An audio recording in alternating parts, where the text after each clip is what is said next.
17 drones ucranianos volaron 750 kilómetros dentro del corazón de Rusia, esquivar todos los radares y convirtieron un depósito estratégico en una bola de fuego, sin GPS, sin piloto y sin comunicación. ¿Cómo puede un dron de $20.000 dejar en tierra a toda una flota de bombarderos? ¿Por qué fallaron los sistemas S-400 y Pantsir que costaron miles de millones? Quédate hasta el final, porque en este video vas a descubrir cómo Ucrania hackeó el futuro de la guerra y por qué este ataque puede cambiar para siempre el equilibrio del poder aéreo global. A las 3 de la mañana del 6 de junio de 2025, 17 drones ucranianos irrumpieron en el espacio aéreo ruso y se acercaron sigilosamente a una de las instalaciones más críticas de su infraestructura militar, la base aérea de Engels y el depósito de combustible Crystal. Lo más sorprendente no era su velocidad ni su alcance, sino la forma en que habían llegado hasta allí. Más de 750 kilómetros de territorio hostil, atravesados sin ayuda del GPS, sin enlaces de datos entre ellos y sin contacto humano en la fase final. El enjambre funcionaba como una mente colectiva distribuida, compuesta de componentes de consumo, algoritmos avanzados y una capacidad de decisión completamente autónoma. Cada uno de estos drones, OSA, fabricados a bajo coste y ensamblados con piezas adquiridas por Internet, llevaba consigo una carga explosiva optimizada para dañar estructuras industriales.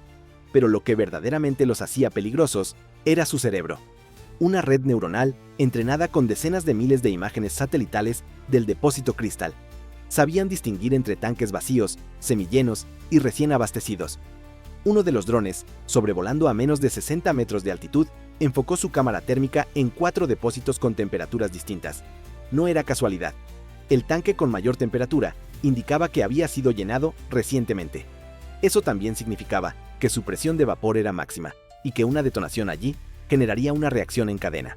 Y así, sin necesidad de comunicarse, los 17 drones llegaron a la misma conclusión.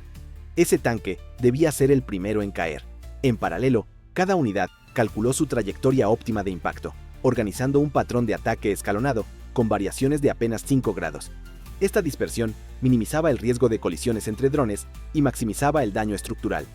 Como un cardumen que se alinea antes de atacar, el enjambre se transformó en una matriz ofensiva perfecta.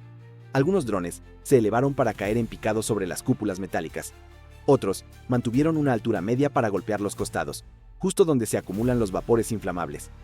Los más bajos apuntaron a las bases, donde las uniones soldadas eran más vulnerables. Si esta historia te parece de ciencia ficción, suscríbete ahora, porque esto recién empieza. Este canal se dedica a revelar cómo la tecnología, la geopolítica y la estrategia están reescribiendo las reglas del poder. Y lo que ocurrió esa madrugada en Engels es apenas un capítulo de esa transformación. En las afueras de la base de Engels, los sistemas de defensa aérea más avanzados de Rusia seguían operativos. El orgullo del Kremlin, el sistema S-400 Triumph, valorado en más de $500 millones, había sido diseñado para interceptar misiles balísticos, cazas furtivos y proyectiles hipersónicos. Pero esa noche, el radar del S-400 apenas captó sombras. Su haz de microondas barrió el cielo como de costumbre, pero no encontró nada. Los drones volaban tan bajo que quedaban fuera del alcance efectivo del radar, ocultos por la propia curvatura de la Tierra. El terreno, los edificios, la vegetación y los cambios térmicos creaban un ruido de fondo que dificultaba cualquier lectura clara. En teoría, el S-400 podía detectar objetivos a 400 kilómetros. En la práctica, con drones volando a 50 metros de altitud, no los veía hasta que estaban a menos de 20 kilómetros.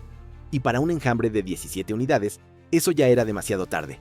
Peor aún, cuando el sistema finalmente detectó algo, no supo qué estaba viendo. Su base de datos contenía miles de firmas radar, desde cazas estadounidenses hasta misiles de crucero. Pero no incluía drones pequeños con firma radar similar a un ave grande. Por eso, los clasificó como amenazas de baja prioridad. Ni siquiera activó el protocolo de alerta máxima. Los sistemas Pantsir S-1 que rodeaban el depósito fueron la siguiente línea de defensa. 4 unidades blindadas, armadas con misiles tierra-aire y cañones automáticos de 30 milímetros, estaban posicionadas estratégicamente para crear una cúpula defensiva. Cada una de estas unidades cuesta más de $15 millones y sobre el papel pueden interceptar proyectiles de alta velocidad con eficacia quirúrgica. Pero había un problema. Los OSA eran demasiado pequeños. Su firma radar era de apenas 0.01 metros cuadrados, 10 veces menor que el mínimo necesario para una intercepción efectiva. A esa escala, incluso cuando las cámaras térmicas detectaban una fuente de calor en movimiento, el sistema de guiado de los misiles se volvía inestable. Pintar con radar a un dron hecho de plástico y fibra de carbono era como intentar enfocar una linterna en una gota de agua a 500 metros. La señal se perdía, se recuperaba y volvía a caer, haciendo que la guía de los misiles fallara una y otra vez. Y aun cuando lograban fijar un blanco, el fusible de proximidad, diseñado para activarse cerca de materiales metálicos, muchas veces no detectaba correctamente las superficies compuestas. El resultado era que los misiles explotaban antes o después del objetivo, o no explotaban en absoluto. En cuestión de segundos, los sistemas antiaéreos rusos más sofisticados fueron superados por drones que costaban menos que un coche de segunda mano. Mientras tanto, los operadores ucranianos que lanzaron la misión observaban en tiempo real cómo el enjambre se acercaba al objetivo final, pero desde hacía 30 minutos ya no tenían control alguno sobre los drones. A esa altura y distancia, las tarjetas SIM rusas pirateadas apenas lograban una barra de cobertura. Cuando los drones descendieron por debajo de los 50 metros, el enlace se cortó por completo. A partir de ese momento, no había retorno. La misión seguía su curso sin intervención humana. A 10 kilómetros de la base, el enjambre se reorganizó en su formación de ataque final. Algunos drones subieron a 80 metros, otros bajaron a 30, cada uno con una función precisa dentro del patrón de destrucción total. La secuencia de impacto ya estaba escrita en sus circuitos. No había vuelta atrás. El primer impacto estaba programado para ocurrir exactamente a las 3 horas 4 minutos. El dron líder apuntó su nariz al tanque número 4, mantuvo su velocidad a 42 metros por segundo y activó el detonador al contacto. A las 3:09, el cielo sobre el depósito de combustible ya no es oscuro, sino un infierno ondulante de humo y llamas. Lo que alguna vez fue una instalación estratégica protegida por lo mejor de la tecnología militar rusa, ahora es una silueta vacilante y ardiente, marcada por los estallidos secuenciales que siguen llegando como golpes de tambor en un requiem digital. Los drones que no fueron interceptados han entrado en su fase final de ejecución, con rutas de ataque preestablecidas, programadas para explotar al más mínimo contacto. No hay vuelta atrás. No hay posibilidad de interferencia externa.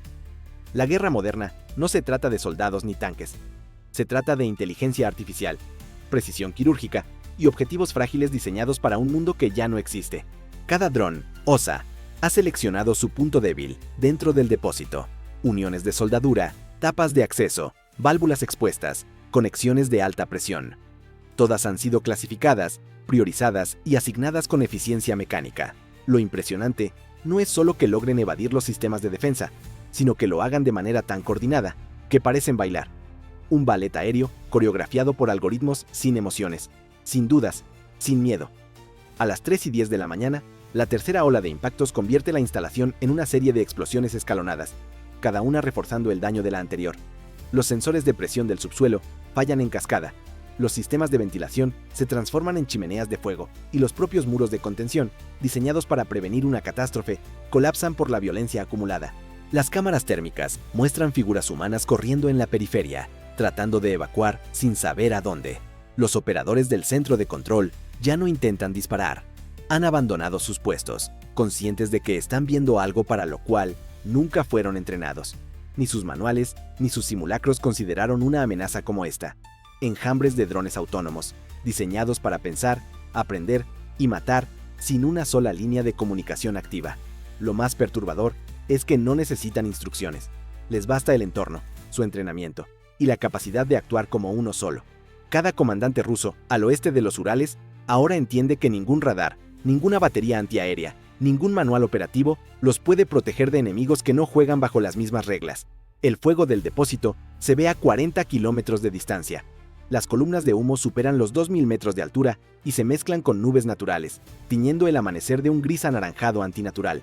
En Moscú, los analistas de defensa miran los satélites y revisan las lecturas térmicas con una mezcla de incredulidad y resignación. Una instalación crítica, protegida por sistemas valorados en cientos de millones, ha sido destruida por un puñado de drones construidos con piezas comerciales. En las salas de guerra, la conversación cambia. Ya no se trata de drones, se trata de doctrina. Se trata de cómo una estructura diseñada para repeler ataques aéreos convencionales simplemente no tiene respuesta ante una amenaza invisible por diseño, no por tecnología furtiva, sino por pequeñez, por silencio, por astucia. Lo más alarmante es lo barato que fue. Cada osa cuesta menos que el almuerzo de un oficial general en un restaurante de Moscú. Y sin embargo, su impacto es estratégico, porque no solo destruyen infraestructura, sino confianza. Y sin confianza en tus defensas, todo lo demás se tambalea. Las autoridades locales activan el protocolo de contención química, pero es inútil. El tipo de combustible que arde no solo es altamente inflamable, sino extremadamente tóxico. Vapores pesados bajan al suelo, formando nubes invisibles que asfixian en segundos a quienes se acercan sin equipo especializado. El incendio ha comprometido también los cables de comunicación subterráneos. Satélites de órbita baja observan el desastre sin poder intervenir. Las estaciones de radio locales se ven obligadas a cortar su programación para emitir alertas de emergencia. Pero la verdadera emergencia ya ha ocurrido. Lo que antes era improbable, ahora es precedente. A las 3:20 de la mañana, ya no hay drones en el aire. Todos han cumplido su misión, o han sido destruidos. El último en impactar lo hace contra una válvula de presión entre los tanques 8 y 9. El resultado es una nueva explosión secundaria que derrumba los últimos muros del contenedor. A esa altura, los sistemas automáticos ya están fuera de servicio. El metal fundido fluye como ríos a través de los canales de drenaje, propagando la destrucción a áreas no diseñadas para soportar calor de esa magnitud. Varios hangares de mantenimiento colapsan al recibir el impacto térmico.